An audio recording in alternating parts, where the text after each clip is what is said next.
आता यात्रा म्हणल्यावर आमच्या वाडीत बैलगाडी शर्यत तर असणार. तर रामकृष्ण हरी मित्रांनो, स्वागत आहे तुमचं नवीन एका ब्लॉग मध्ये. आज होती खंडोबाची यात्रा. फक्त खंडोबाचीच न म्हणतात त्रिमूर्ती यात्रा म्हणलं तरी काय अडचण नाही, कारण आतमध्ये आहे ते 3 देव, खंडोबा, दुळदेव आणि गोसाईबाबा. मग काय आल्या आल्या पहिलं दर्शन घेतलं आणि बाहेर येऊन बघितलं तर बाहेर पण भारुडाचा कार्यक्रम ठेवला होता. आणि हे भारुड होतं शिंगाडे महाराज यांचं. महाराजांनी एकदम बारीक ताल धरून 1 नंबर मध्ये भारुड केलं. भारुड संपल्यानंतर आम्ही डायरेक्ट आलो ज्यूस प्यायला. निम्मा ज्यूस पिऊन झाला तरी माझ्या ध्यानातच नव्हतं व्हिडिओ घ्यायचं. मग काय मस्तपैकी गार ज्यूस प्यायला. ती झाल्यानं कसला तर आवाज यायला लागला म्हणून येऊन बघितलं तर इथं ही चालू होतं.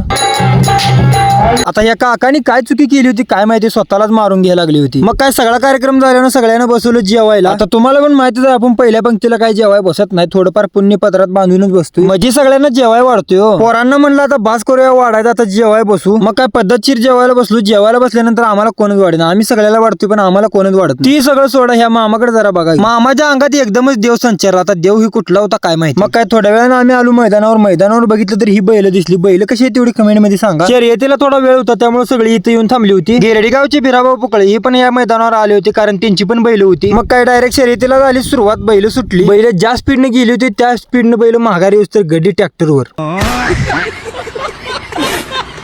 मग काय एक करून सगळं गट सुटलं आणि कुठलाही भांडण तंटा किंवा वाद न होता ही 1 नंबर मध्ये शर्यती पार पडल्या. ब्लॉग कसा वाटला कमेंट मध्ये सांगा आणि जाताना लाईक फॉलो शेअर करा.